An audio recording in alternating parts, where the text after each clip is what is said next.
Brock having a lady handbook is so unbelievably creepy. Seriously, Japan.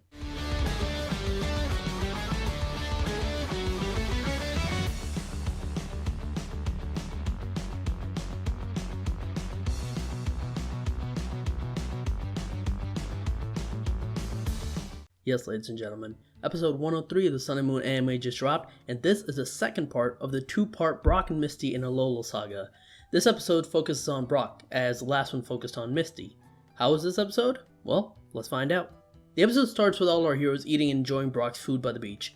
Not just our gang, but their Pokemon as well. Mallow says that this food is so good and she wants to add it to our menu, and Brock tells her it's all thanks to Kiawe's cheese. Kiawe blesses and says, they probably have the best cheese in Akala in his farm. No, Alola. But as soon as he says that, Brock erupts as he asks, isn't Akala the place where Island Queen Olivia is? He pulls out a book with her information and photo on it, and Lana isn't amused. Apparently that's what he was studying so hard in the plane. Brock says, let's go, and starts packing things, and Ash asks, to what? To meet Olivia? Brock says, well, not necessarily. He's just gonna go see Kiawe's animal in his farm, and then he might just happen to stumble upon her on the way there. Kiawe lets Brock know that Olivia's super busy and he might not even get to meet her. Brock is then even more excited, as that means that if you do meet him, it's because of fate. They agree that if they are going to Kiawe's place, they'll also try the Moo Moo Milk ice cream, which Misty is excited for. Misty then asks how they'll get there, and Ash has an idea: ride Pokemon. So, off to the races they are. A passionate heart that can even smash rock. Olivia and Brock. Misty is enjoying the ride Pokemon with Lana, and Lana even calls out Poplio and Eevee to enjoy the water. Misty's Psyduck also comes out of his ball, but it's called back just before it falls into the water because remember, it can't swim. Watching from somewhere is Team Rocket, who sees our gang heading to Akala Island and decide to go after them to get Pikachu. However, they still have to fix their robot from the last episode,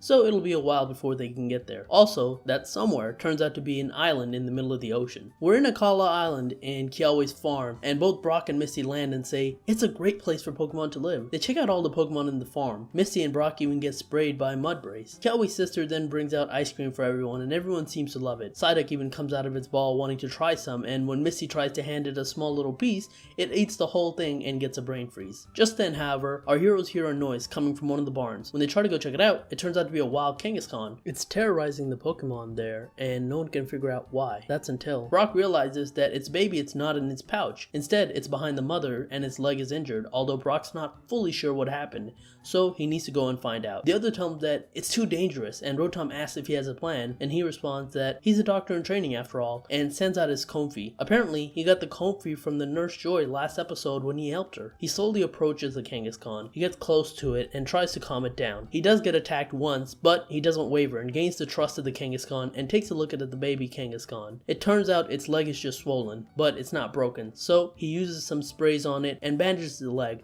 and tells it to stay in its mother's pouch and it will heal quicker. The Kangaskhan and the baby leave the farm and our heroes wave it goodbye. Everyone's kind of in awe. Sophocles says that Brock isn't just some girl-obsessed person, and Misty comments that Brock can be very reliable when it counts. He turns around and then says all that there is to do is meet Olivia! And then starts frolicking around. Who's that Pokemon? It's Kangaskhan! We cut back to our heroes who are walking along a cliff with Brock behind looking like an old man struggling to keep up with them. It turns out that he expended all of his energy earlier looking for Olivia, which is why he's so tired. However, he then hears her name and gets all his energy back immediately. She's running towards them excited when she trips on a rock and falls. Brock asks her if she's okay and she says yeah, she's okay. However, Brock then holds out her hands and says, I'm Brock, a Pokemon doctor in training. Pleasure to meet you. And starts talking about how fate hasn't abandoned him and asks her to marry him. However, just as he's going on and it looks like she's starting to fall for him, Misty pulls Brock by the ears away. Poor Brock. Then, Misty introduces herself and we cut to them walking towards the place where they offer the crown of Wela to the Sacred Flame like they did in episode 34. Olivia says today's the day she was doing it. Mallow then asks everyone to take a picture and Rotom says he'll do that. However, just as they're taking the picture, they're photobombed by the three hikers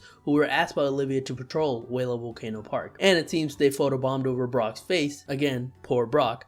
And Brock is upset because his commemorative photo just got ruined. Brock starts yelling over the hikers, so Kiawe brings up the fact that Brock is a really strong battler and a former gym leader to change the subject. When Olivia finds out he used to be a rock type leader, she challenges him and he accepts. Olivia is using her Lycan Rock and Brock brings out his Sudowoodo. Let the battle begin! Olivia starts with a rock slide with Lycan Rock and Brock responds with a hammer arm to counter the rock slide. She then uses double team followed by Akala Rock and Brock responds by using Fake Out to take her out. She then uses Drill Run, however Sudowoodo is able to withstand it. Just as the battle is beginning, Team Rocket has finally made it to Akala Island and now sneak up from under the cliff and grab all of our heroes' Pokemon. Of course, when Olivia asks who it is, they respond with their motto. They say that with this latest robot, they'll be able to take Pikachu and the others, and are now getting ready to leave since they have them in hand. However, just as they're about to go, they get hit by Akala Rock by Lycan Rock, and Olivia and Brock say that they won't let them get away. Brock then has the Sudowoodo use Low Kick, and Team Rocket complains that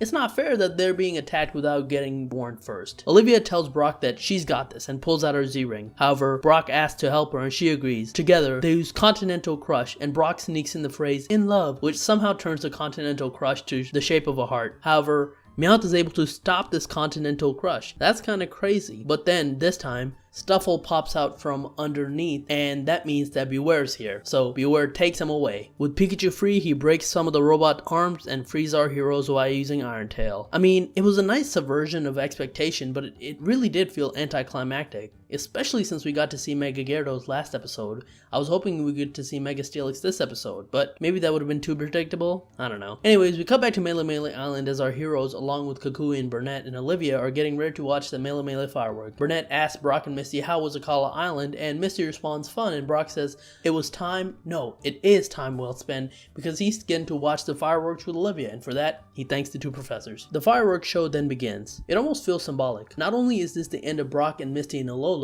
but maybe it's goodbye from them for a while. Not only that, but since Pony Island is next, it feels like goodbye to this current arc. I don't know, maybe that's just my imagination though. Misty and Brock thank Ash for inviting him, and Ash thanks them for coming to Alola. Ash says that he's gonna learn more about Pokemon here in Alola and says he'll become a Pokemon master, and Misty says they know. She then says she'll be the greatest gym leader and makes Cerulean the greatest gym in the world, and she says she will face Ash anytime, and Brock says don't forget about me, and our heroes all cheer to end the episode. Overall, this was a pretty fun episode. A good combination of Brock's funny side and serious side. But just like the last episode, the final scene just comes out of nowhere. Team Rocket's gone, and then next scene, bam, they're back from Akala Island to Melee Island, and it's nighttime. These cuts are always so jarring, but you know what? Just like the last episode, I'm gonna give this a pass just because the ending was so wholesome, I didn't mind it as much. Overall, a fun 2 episode that didn't add much to the progress of the plot, but it was a fun nonetheless while we move on to the next arc. I did wish we got to see either the completion of the battle between Brock and Olivia or the completion of the Continental Crush into something else with Team Rocket, because leaving us with 2 battles unfinished is kind of disappointing. I guess they didn't want to make a statement on what's better, gym leaders or kahunas, so I can see why they chose not to end the fight. And we never really got a resolution on the Brock Olivia thing either. It just kind of fizzled out by the end of the episode. That's also a bit disappointing, but oh well. Next episode is the beginning of Pony Arc. It looks like we're going to finally meet Hapu as well as Plumeria, and if we're meeting Plumeria, this means we're potentially even going to meet Guzma later on. It looks very exciting and I cannot wait. But anyways, thank you so much for watching. That is it for my Sun and Moon 103 review. If you like this video, like, share, subscribe, comment your thoughts below on the episode, as well as if you're excited for the Pony Island arc. You can follow me on Twitter at TheRealPDGaming, and I'll talk to you guys later. Peace.